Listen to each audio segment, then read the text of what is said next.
getting this bill through Parliament is just getting worse and worse, with Sir Michael Fallon, who's long been regarded as a sort of staunch party loyalist, a supporter of the Prime Minister, voicing really scathing criticism of the deal, saying this morning it's not a good deal, she needs to get a better deal. More than that, also appearing to question whether she could survive if the deal is voted down. He was asked whether Mrs May was doomed, and he replied, well, that's up to my colleagues.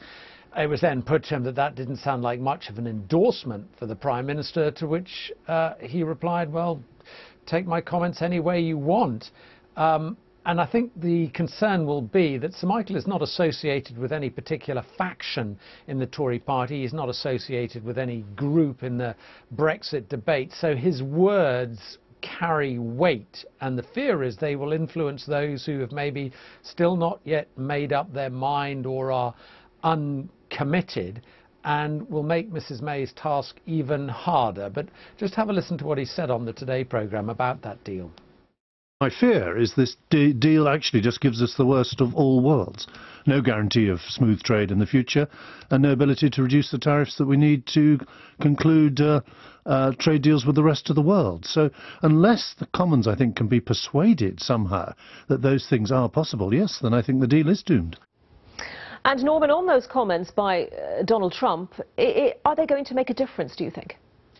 Well, the timing certainly could hardly be worse, because not only is Donald Trump echoing the claim of the Brexiteers, namely we're going to remain so closely tied to the EU that we're not going to be able to strike our own trade deals, but he's also sort of conveying the same message, namely, well, he says it's a great deal for the EU. The sort of subliminal message, if you like, is we've been rolled over by the EU. And you know, it goes to the very heart of the debate about this agreement, because for many Brexiteers, the key point about Brexit is having the freedom to strike our own trade deals. Last night, President Trump clearly seemed to question that.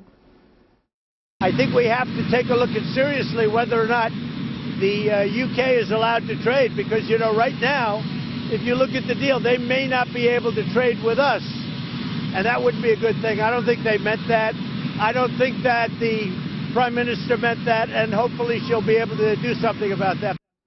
Now, what has added to Downing Street's exasperation, I think, about President Trump's intervention is that one of the few clear, distinctive wins, if you like, for the British government in the political declaration which was agreed last week is the commitment that, yes, Britain will be able to strike its own trade deals. Indeed, Number 10 this morning was saying that those trade deals had in effect already begun with the US, because there's a joint working group between US and UK officials looking at the possibilities for a trade deal. Apparently they've already met 5 times, and this morning, perhaps not surprisingly, the Cabinet Office Minister David Lidington was seeking to play down the significance of Donald Trump's remarks. Let's be clear-eyed about this, you know. United States under President Trump or any other leader is going to fight hard for American interest, you know, put America first is what the President has consistently said. Well, you know, just as Theresa May will consistently put United Kingdom interests first, and whoever we're negotiating with around the world will be fighting out there to get the best possible deal for British consumers and for British firms and producers. But we know that the people we're talking to will be trying to get a good deal for their countries as well. So we've got to be clear-eyed and hard-headed about those negotiations. So it's a sort of double whammy, Anita, that the Prime Minister has suffered today at a time which she's continuing with her sort of grand tour. She's in Wales and Northern Ireland today trying to sell her deal. It's also been confirmed that she is going to hold that TV debate, she hopes, with Jeremy Corbyn. Now, that in itself has prompted another row, because Brexiteers are up in arms because they say that Mrs May and Jeremy Corbyn, they both backed Remain in the referendum. How on earth can you have a debate on Brexit if you don't have a committed Brexiteer on board? The People's Vote, campaigning for another referendum, are saying, well, hang on, a big part of the debate now is about whether or not there should be another referendum. We want to be involved in the debate. And the Scottish Nationalists have said, well, look, Scotland has had a clear and distinct position throughout the whole Brexit issue. We should be there. So even the issue of trying to organise a debate looks fraught. Well, a debate would be fascinating, wouldn't it? Norman, thank you very much for that. And obviously that issue of the UK's ability to strike trade deals with other countries post-Brexit has been crucial throughout this process. So let's talk about that some more with our business presenter, Dominic O'Connell, who's here. Dominic, morning to you. Morning. So President Trump suggesting otherwise, as we've been reporting. But where are we exactly on that issue of the UK's ability to strike trade deals with other countries? You'd have to say that President Trump's reading of this is pretty fair and pretty accurate, actually. He said the UK may not be able to. And if you go back to the withdrawal agreement and the political declaration that goes alongside it, it talks about, in the short term, in the medium term at least, staying in frictionless trade with the EU. That presumably means no different tariffs, no tariffs at the border. That would stop you doing a free trade deal with the US, because you'd want different tariffs. In the longer term, the political declaration talks about common or close regulatory alignment with the EU. Now, of course, America has completely different standards on things like genetically modified food, the famous chlorine-washed chicken. So they would want their standards to be in any new free trade deal. So there's a big issue there. Both interpretations are valid. You know, Theresa May can quite happily say the long-term goal is to do free trade deals. But President Trump, having looked at it, I'm sure he's been advised by the Federal Trade Commission, which scrutinises these things very closely, that their reading is that, well, actually, a free trade deal won't go ahead. And do remember, Trump is very adept at using politics and trade together. He's in the middle of a big battle with China. He's not afraid to be aggressive on trade. And his interpretation in the end, or the Americans' interpretation at the end, is the one that will count when it comes to doing a free trade deal. As you say, he's very comfortable talking in that sort of arena. The joint working group that Norman was mentioning, how much progress is being made there? Very little, as far as we know. I mean, they're certainly met, but of course they are bound from doing any deals until we leave the European Union. And there have been trade deals take a very long time. The Canada-EU deal took 7 years. NAFTA took nearly 15 years. These things do not happen quickly unless there's an awful amount of political will on both sides. And as President Trump has indicated, is that political will there from the US? Interesting. Dominic, thank you very much. Dominic O'Connell, our business presenter. Now, the British academic Matthew Hedges has arrived back in the UK this morning after he received a pardon following his conviction for spying in the United Arab Emirates.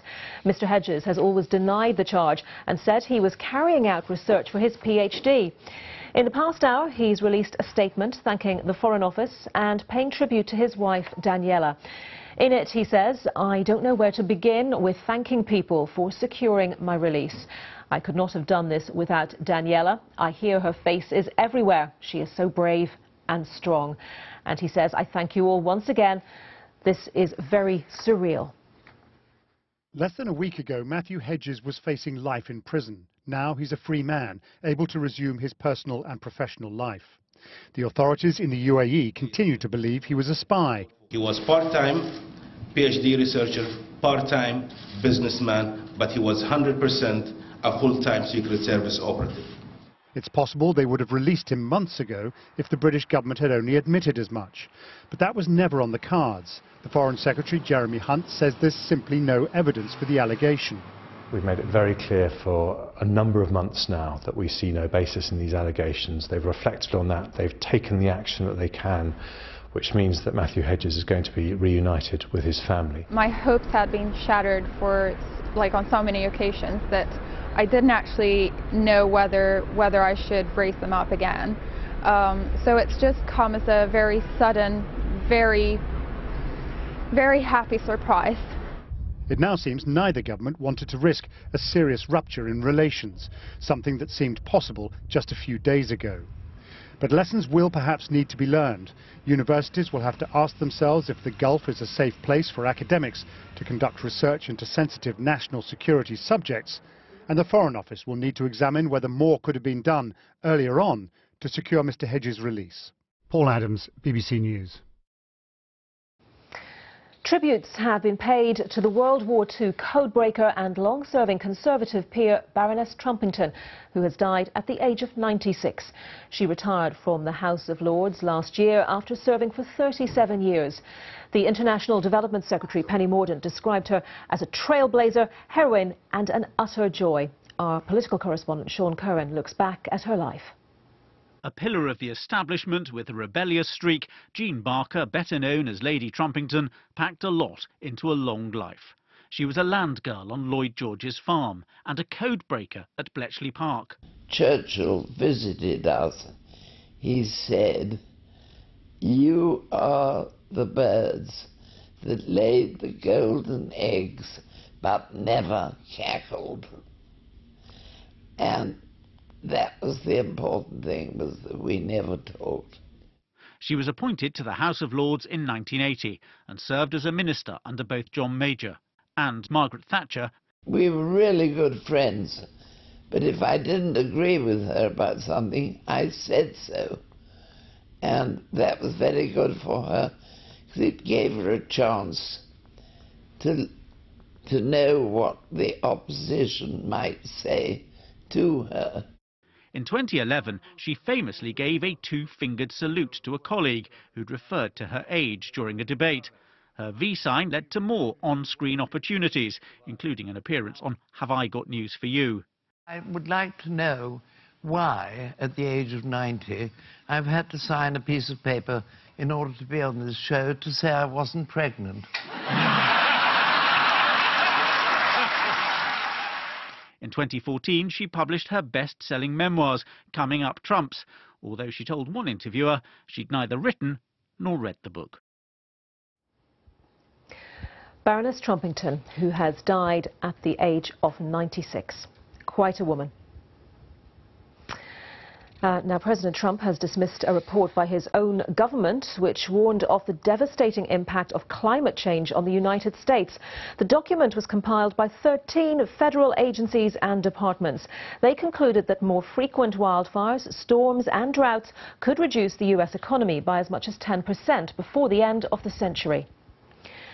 U.S. prosecutors say Donald Trump's former campaign manager has breached his plea bargain agreement by lying to investigators. Paul Manafort is in custody, facing charges of tax fraud, money laundering and illegal lobbying, and accepted a plea deal in return for an agreement to cooperate with Robert Mueller's investigations into alleged collusion between Russia and the Trump presidential campaign. Mr. Mueller says the breach means Mr. Manafort's sentencing hearing should be no longer delayed. At the time, it's exactly 9:15. The headlines for you now on BBC News at 9. The Prime Minister is on the road, selling her Brexit deal to the public after facing criticism from MPs. She'll arrive in Wales shortly. Matthew Hedges, the British academic released from detention in the UAE, has arrived back in the UK. And NASA's probe on Mars has started sending images back to Earth following its successful landing on the Red Planet last night. Morning, here are your sports headlines for today. Within the last hour, we have heard a strong statement from the former England Rugby Union international, Sam Burgess. He has blamed some of his former teammates for their early exit from the 2015 World Cup. He has since switched back to rugby league. Newcastle beat Burnley in the Premier League last night in what was a cracker of a game at Turf Moor. It was their third win in a row. And the wife of Sean Cox, the Liverpool fan, critically injured when he was attacked before a match at Anfield in April, says quite simply he will never be the same again. We will have much more on that, including the interview with Martina Cox coming up in the next half hour. We'll see you then.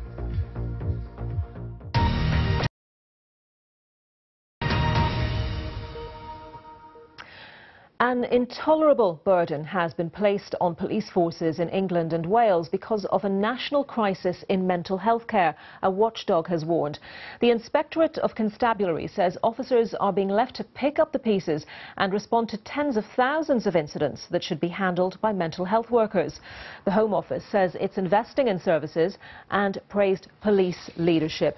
Well, joining me now are Lord Adebowale, Chief Executive of Turning Point, a social enterprise, and the former chair of the Met Police's Independent Commission on Mental Health and Policing. I'm also joined by Leroy Logan, a former Metropolitan Police Superintendent. Thank you both very much for coming along. And I was just saying to you a second ago, wasn't I, that when I looked at the news headlines this morning, the story that absolutely jumped out at me was this story about five people with mental health issues, calling the Metropolitan Police more than 8 5,500 times, and that's just 5 individuals. But you said, Lord Adebowale, that you weren't surprised by that. Well, when I did the Commission on Mental Health and Policing, what we found was that actually, just in London alone, the police response to mental health was higher than that for robbery and sexual offences put together, and that was in between 2012 and 2013.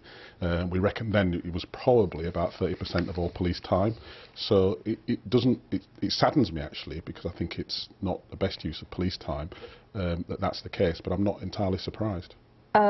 Leroy, would it be the normal order of things that if a call comes in about an incident, that the police would be dispatched, because it's difficult to establish whether that incident involves someone with mental health issues or not? Well, yeah, unless something comes up on the computer that say that it's tagged with someone they know who's a persistent caller or suffering from sort of condition, then, you know, they're none the wiser unless the call actually gives a very good explanation and a description of what the case is. Can I just say that is true, but one of the recommendations of my report, the Commission's report, was that the police should receive information. Better relationships with the NHS and better actual technology would provide police with information about vulnerable adults in their area.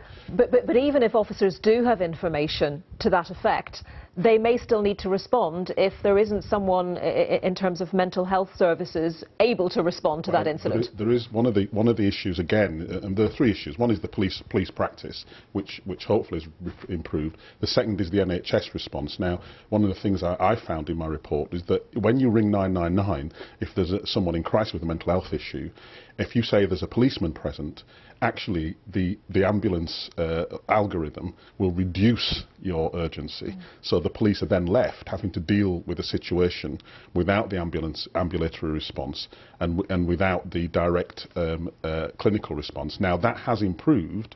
In some places they do have police with mental health professionals on patrol, and that has reduced that, but it doesn't happen everywhere, and therefore there is a risk that the police will be left holding the baby, as it were. And I think that's one of the issues. It's really patchy in terms of different areas, different forces, and of course health trusts as well.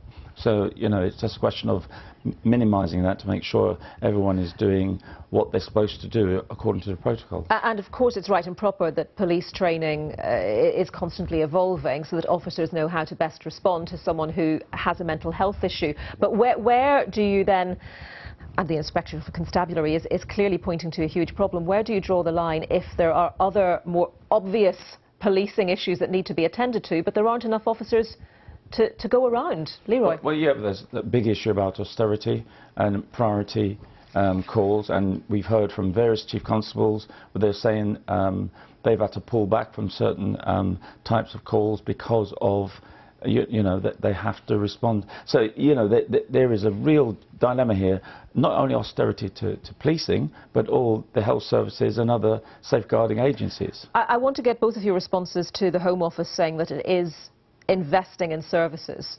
Well, I mean, this is a classic response. Of course they are investing in services. The question is how much, and is it meeting demand? There's a £2 billion increase in spend on mental health we're expecting, but the question is it enough? And is it enough to meet demand?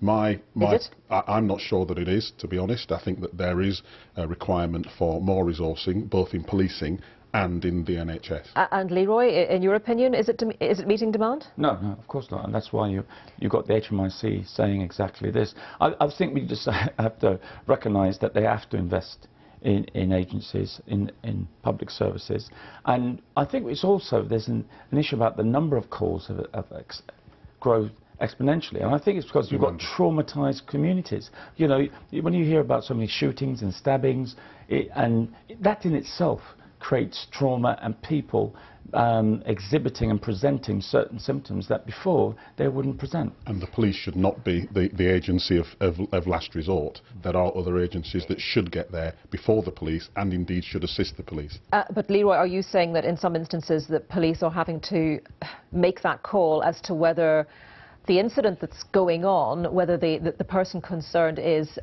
a danger only to themselves or whether they are a danger to others as well before the police decide whether they should respond to that? Well, again, it's all the information. They have to do a proper assessment. The control room, when they get that information, need to do a proper analysis of what they've got and making sure that they've got the resources to respond and the protocols they have in place. The key issue is the information and police training. When the police are trained appropriately to deal with mental health issues, they deal with them excellently. When they're not, then there's a real danger to themselves and the public. And what I found actually was that there were cases where the police inadvertently, sometimes because of the lack of training, had resulted in the deaths of individuals. That's well recorded. The use of pain restraint, for instance, needs to be phased out completely. But this issue, as Leroy's pointed out, is a question of supply of resource and public demand. The communities are under stress. The Home Office also praising police leadership. I mean, that's all very nice, isn't it? But, you know, there's only so far that the best leadership with all the will in the world can go.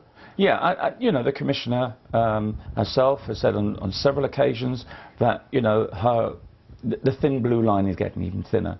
And, you know, there's still on demands on their budgets being placed. So, you know, at some stage the government has to understand that investing properly to meet demand, and even if they give all the money now, it will take time to build the resources up with those officers, because there's a high turnover of staff. And of course, you know, when you've got people already under pressure, you know, things do give. They might not assess things as fully as they should, and of course, you know, mistakes happen. I think I find myself agreeing with Leroy, but I think it's better resources and better management of those resources. I made 27 recommendations in my report, all of which we would save lives and police time. Implementing those recommendations, along with better resourcing, both across the police and the NHS, would save lives and would reduce demand. Just in a line, because we are out of time, how many of those 27 have been implemented? Good question. I certainly know 2 of them have been implemented. I'm waiting to receive an update on whether the other 25 Definitely 2 out of 27, the other 25 you don't know. Not good enough.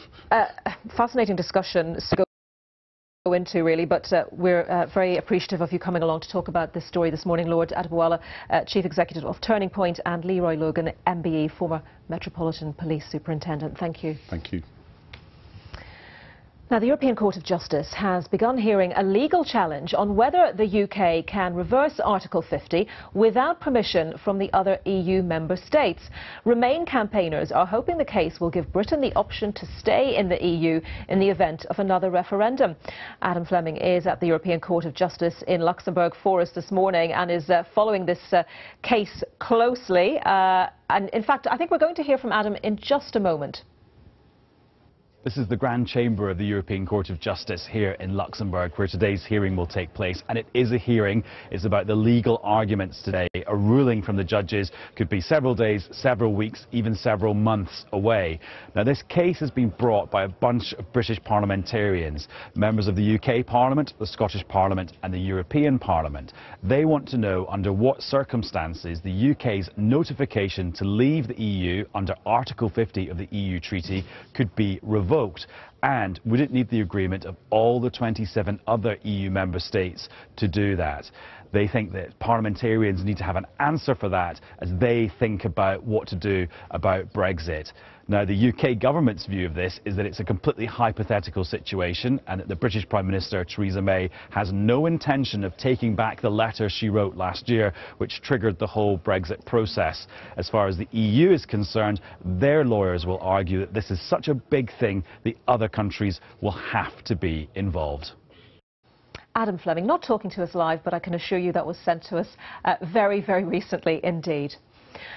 Now, experts are warning that thousands of cancer patients are dying unnecessarily each year because the health service in England has failed to make the improvements needed. The Health Foundation, which campaigns for better treatment, says more needs to be done to close the gap in survival rates between the UK and other comparable countries. Here's our health correspondent, Nick Triggle. Over the last 20 years, there have been 4 national cancer strategies. Each has promised the best care for England. But the Health Foundation said while there had been progress, the NHS was still lagging behind. Its analysis shows that only on breast cancer has the health service managed to actually close the gap with the best performing systems. The report warns the lack of progress is costing lives. Each year, 135,000 people die from cancer. but 10,000 of those could be prevented if care was as good as in the other nations. The think tank wants to see better access to tests and scans to speed up diagnosis, but it said services were being undermined by a lack of staff and equipment, which is delaying how quickly patients are seen. The government has already said it aims to tackle this. Last month, the Prime Minister promised the number of cancers being diagnosed early would increase from 1 in 2 to 3 in 4 over the next 10 years, thanks to the extra funding being provided to the health service. The Department of Health and Social Care said more details would be unveiled in the long-term plan for the NHS, which is expected to be published soon. Nick Triggle, BBC News. And with me is Professor Sir Mike Richards, the NHS's former cancer chief, who led the review. It's very good to have you with us here on BBC News at 9. Thank you for coming along to talk to us. And how, first of all, does the UK's cancer survival rates compare to other countries? Well, what we know is that our survival has been going up year on year over the last 20 years, but what we haven't been doing is narrowing the gap between ourselves and other comparable countries. So their survival rates have also been going up. They have indeed. And so we, apart from breast cancer, where we have narrowed the gap, for the other cancers, in general terms, we've just been going up in parallel. So why has the gap narrowed with breast cancer and not with others? And is there a model there that could be replicated? I think that's a very good question. I think partly it is that with breast cancer, A, we have a screening programme, and secondly, all patients are now referred and seen very quickly by their GPs onto hospital. So the whole entry pathway for breast cancer has been improved a lot. I notice in the report that it says the role of the GP is crucial in terms of driving up those cancer survival rates. Could you explain for us what exactly that means? Yeah, it is the role of the GP that's crucial, but it's not just the GP, it's the GP and the next stage on, the diagnostic services in hospitals. Patients, first of all, have got to be willing to go and see their GP when they've got problems. It's a good thing if they don't have to experience waits, and we know all too often at the moment people are having waits to see a GP. GPs are swamped with work, but equally GPs need to be able to refer people on for investigations, and we know that hospitals are swamped. So we have to find a way through this. What we describe this as is having a very tight gatekeeping model, and we need now to find ways of increasing the number of scans that we can do, the number of endoscopies we can do, so that GPs can refer people on for those tests when they need it. That may be to rule out cancer as well as to find cancer in some patients. And treat if necessary. So the real challenge in a nutshell is just getting that early diagnosis, isn't it? In a nutshell, that's absolutely right. We know that we have a problem with late diagnosis. We've got to change that. In terms of the resources that are out there for GPs and for the early diagnosis, how much more is needed? How many more resources are needed? I mean, that's an awfully big question, well, I realise. I can't give you an exact figure on that, but what I can tell you is if we look at the number of CT scanners in this country, we are right down at the bottom of the list of OECD countries. So we're something like 35 out of 37 countries in the number of scanners we have, and we're well low on the number of scans we can do. If we're going to do more scans, we do of course need more radiologists and radiographers both to do the scans and then to report on them. So we will need to invest in that. We need to look at what artificial intelligence can do for us, but there are a whole range of different things that we need to do. And I think the Prime Minister's commitment that we should have a focus on early diagnosis is extremely welcome, and I look forward to whatever's coming out of the NHS long-term plan shortly, which I'm sure will also stress this area. Professor Sir Mike Richards, very good to talk to you. Thank you very much for your time today. Thank you. In a moment we'll have the weather forecast, but first let's hear what Victoria Derbyshire has got coming up on her programme today. Good morning. Today we will talk exclusively to one of Britain's leading athletes, a former captain of the Team GB athletics team, Di Green, who was forced to miss 5 years of competing, including the Olympics in Rio, because of complications from having a hernia mesh implant. Also today, sex work in Britain looks more and more like this. Women making money by selling sexually explicit images of themselves via Snapchat from the privacy of their own bedroom. It's like a proper business. It's like people that sing or that go and gig, or artists that sell their own paintings. I'm just selling pictures and videos of me. Join us at 10 o'clock, BBC Two, BBC News and online. And Victoria will be with you at 10. Now, just before we head over to get the weather forecast from Matt Taylor, let me show you a couple of images from our cameras. This is the camera on the roof of the building here at New Broadcasting House. You can see the fog. And I think if we go to another camera overlooking Hyde Park, let's just switch to that one if we can. There you go, looking really murky there. Let's find out what's going on, heading over to Matt Taylor for the details. Morning to you, Matt. Morning, Anita. Yeah, certainly not been a great morning for the commuters out there across parts of England and Wales, especially frosty elsewhere, but the fog is on its way out, but only to be replaced by some wet and windy weather. Here it is on our radar chart already, sliding across much of Northern Ireland, some heavy bursts in there for a good few hours, same tune now into Wales, southwest England, preceded by a little bit of snow over the higher ground, and also with it strengthening winds. Away from that, still remaining quite murky for some, bit of sunshine breaking through Scotland and eastern England for a time, only a few isolated showers in the northeast of Scotland, but that rain will be on the move into parts of southwest Scotland, western England by the time we hit 3 o'clock. As I said, some snow briefly over the tops of the Pennines and the higher ground of Scotland.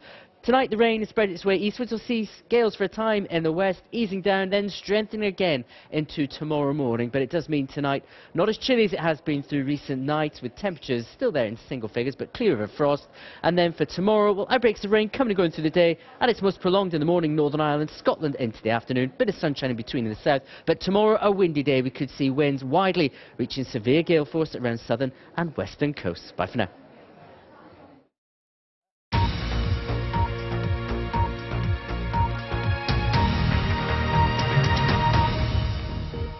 Hello, good morning. This is BBC News at 9 with me, Anita McVeigh. A recap of the headlines for you now. The Prime Minister is on the road trying to rally support from the public for her Brexit deal after facing criticism from MPs. Meanwhile, Theresa May has dismissed President Trump's suggestion that her plan would make it difficult for the UK to strike up a trade deal with the United States. Matthew Hedges, the British academic released from detention in the UAE, has arrived back in the UK. NASA has released the first image taken by its InSight probe on Mars following that dramatic 7-minute plunge to the surface of the red planet last night.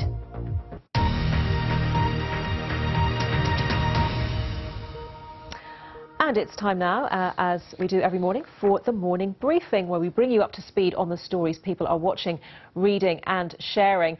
And as we've been hearing, with 2 weeks to go until MPs vote on the Brexit deal, and judging by what happened in the House of Commons yesterday, it could go down in flames. And that was before Donald Trump stepped into the fray, which he did last night.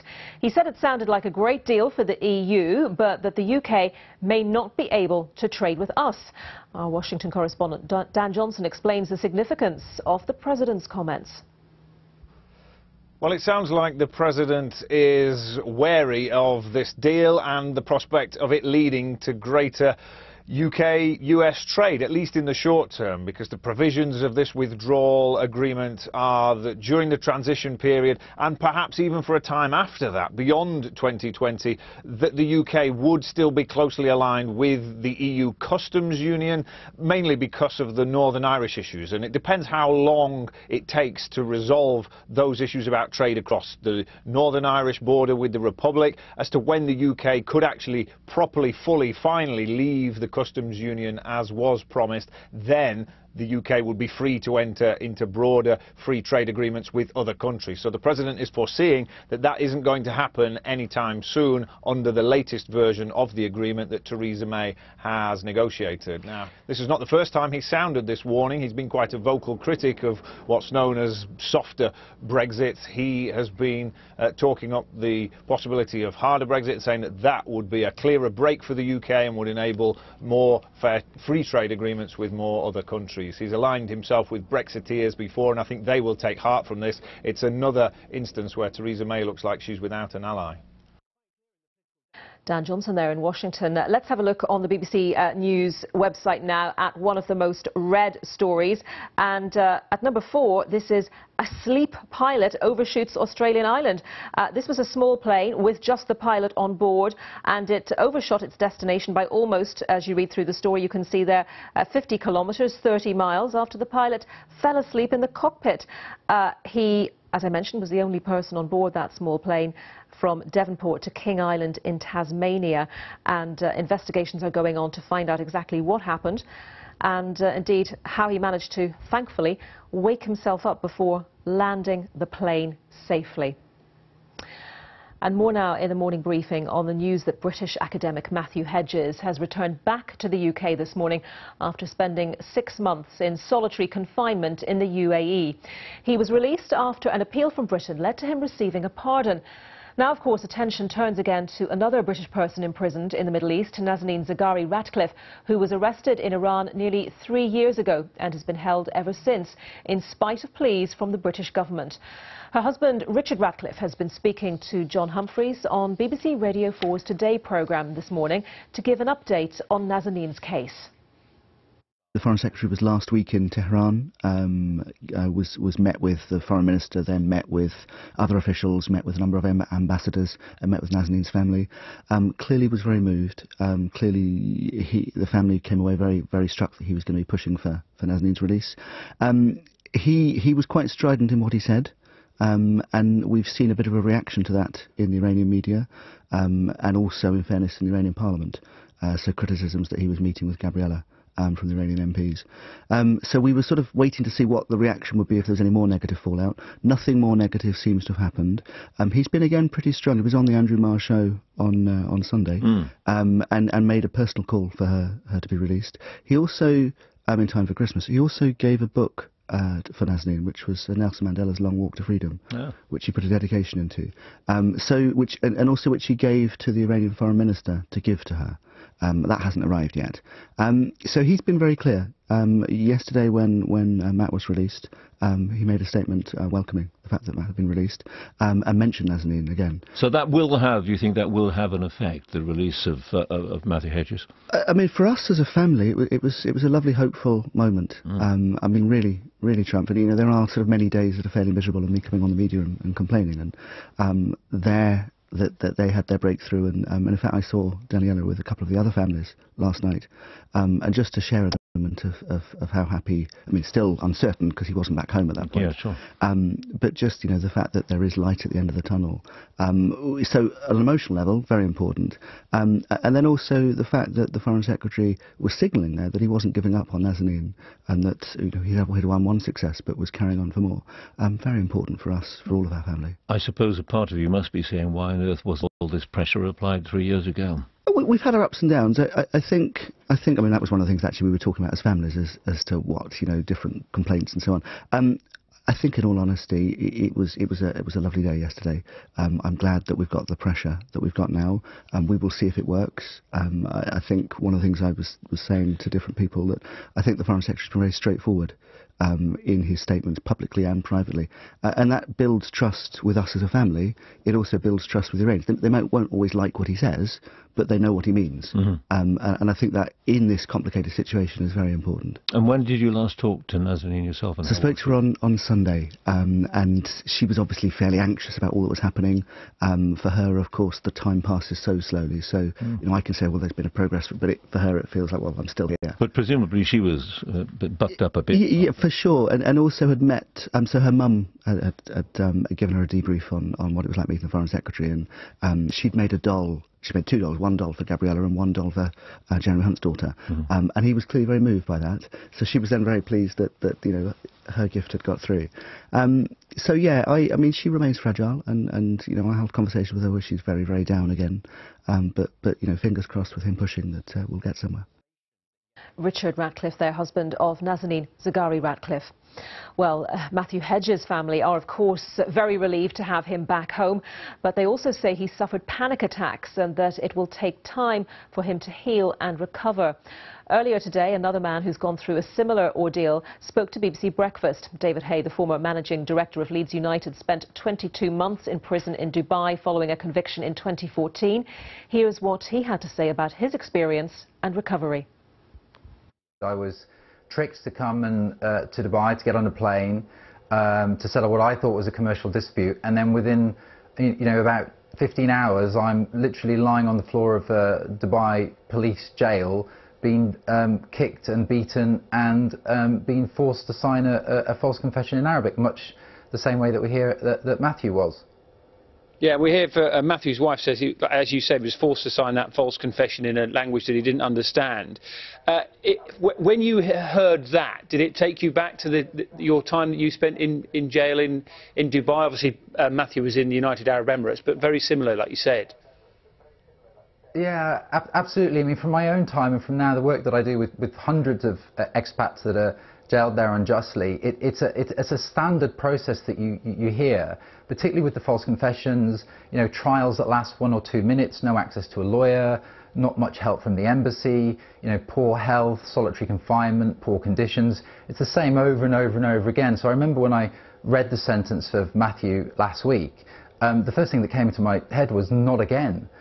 Because it's happening again and again and again, and you just need to look at all the Brits, all the other citizens that you see in the newspapers over the last few months of the ridiculous cases, you know, young mothers with their children that have been arrested on Emirates for having a drink. It's not, you know, it's carried on and on and on, and something really now needs to be learnt from this, and I think with all the focus, hopefully we need to address all the people that are left there. And I also think it's interesting that he has been pardoned but not acquitted, which will certainly affect any future travel plans he has, won't it? I mean, it's a very strange system there. In my case, I was held for 15 months, then found guilty, then pardoned 9 days later, and then accused of Twitter abuse, held for 5 months, then acquitted. So it's a very strange system, and you're right. In that case, it's not an acquittal. He is still a convicted spy. So he's going to have all sorts of issues for his life in terms of travel and going forward. But also, as we heard, he was 6 months in solitary confinement. So that's going to have a lasting, you know, I'm sure he saw many horrors. In my case, I spent 6 months in hospital when I came back, repairing broken bones and a broken mind. So there's a lot for him to go through. David Hay there. Also this morning, NASA scientists are beginning to gather data from Mars after successfully landing a probe on its surface. Touchdown confirmed.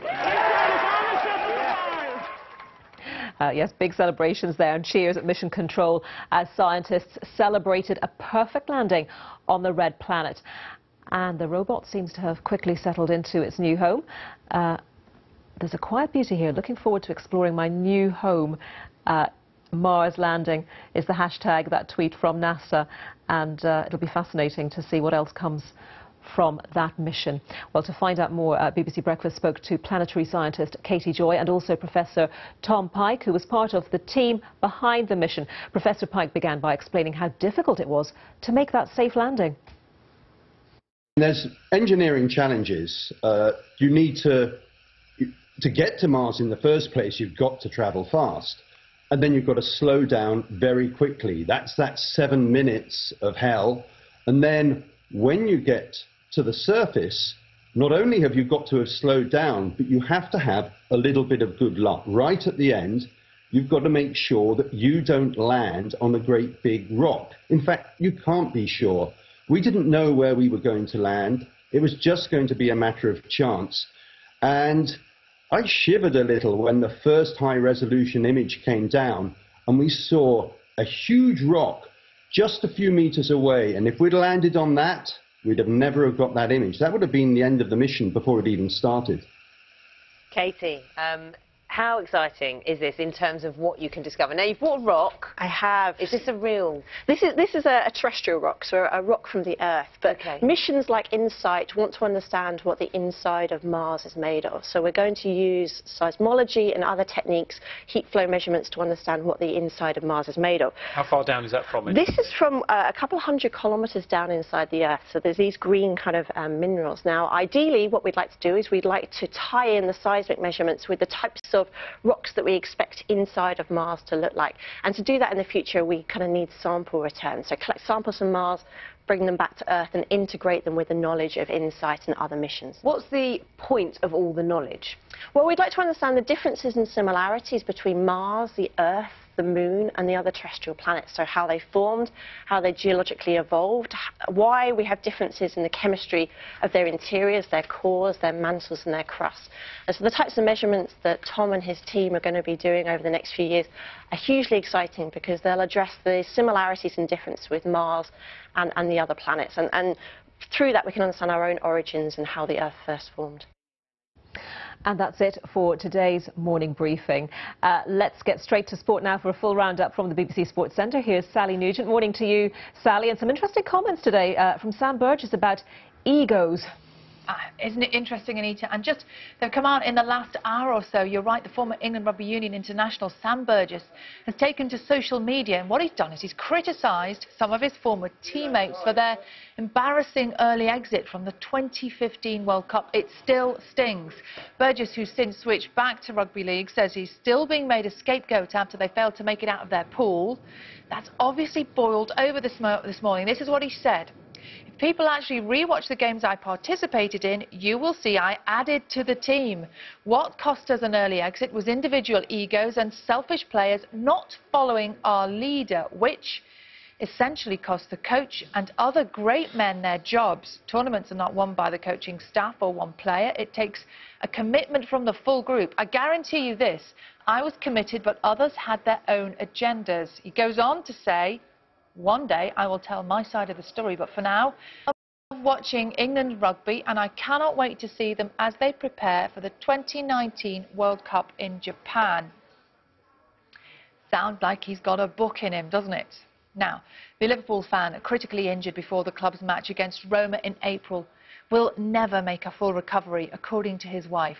Martine Cox has been speaking to our sports editor Dan Roan 7 months after Sean Cox suffered serious brain injuries when he was assaulted by Italian hooligans.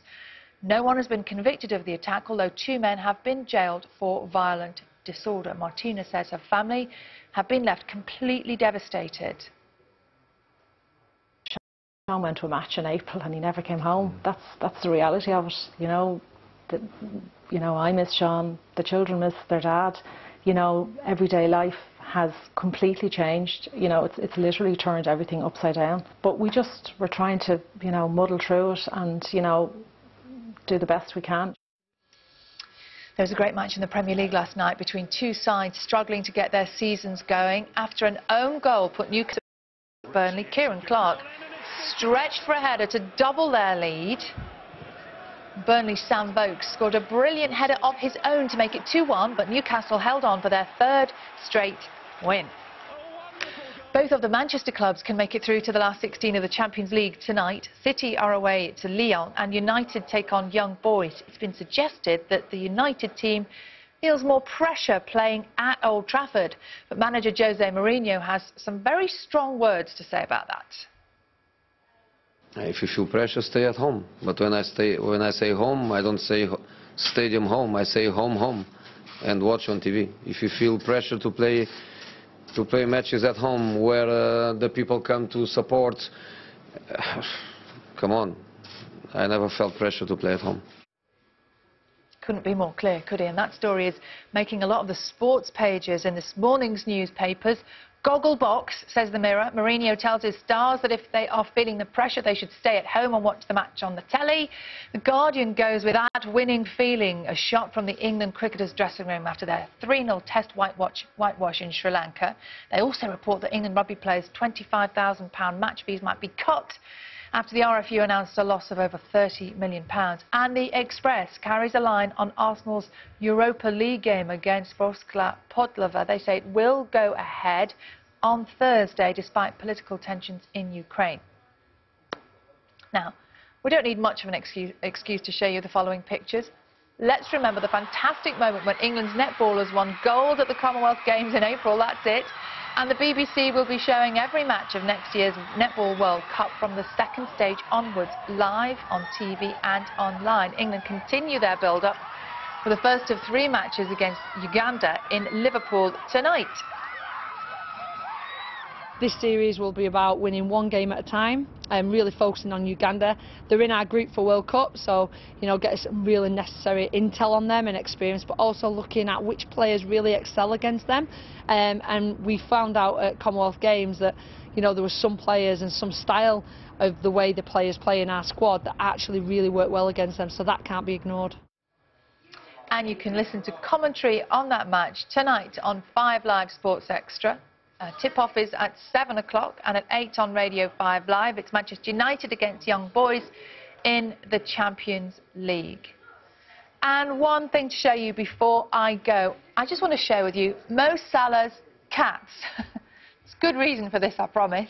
He is taking a stand against government policy in his home country of Egypt, where stray cats and dogs are rounded up for export. He says it mustn't be allowed. Don't mess with Mo's moggies, eh? That's all the sport for now, but you can catch up with Sports Day at 6:30 this evening on BBC News, and we will have more from here at the BBC Sports Centre throughout the day. Anita, back to you. Sally, thank you ever so much. Sally Nugent. Now, women with academic degrees are better off financially in their first few years of work than men. The Institute for Fiscal Studies looked at graduate pay and found that by the age of 29, women with a degree earn 28% more than women who haven't been to university. For men, the difference is 8%. The study found that the type of university and subject also had a significant influence on salary. And I'm joined now by Jack Britton. He's a senior research economist at the Institute for Fiscal Studies who wrote the report. Jack, great to have you with us. Right. So this is a lot to say, doesn't it, about the returns, the financial benefits of higher education? That's right. So it's pretty well known that people who go to higher education earn quite a lot more than people who don't go to higher education.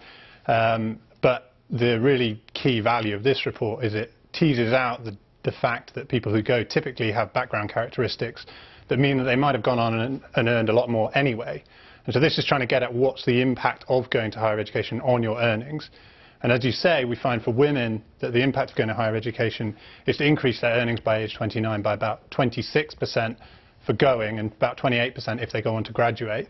And for men, that return is actually quite a lot smaller, but still positive at about 6%.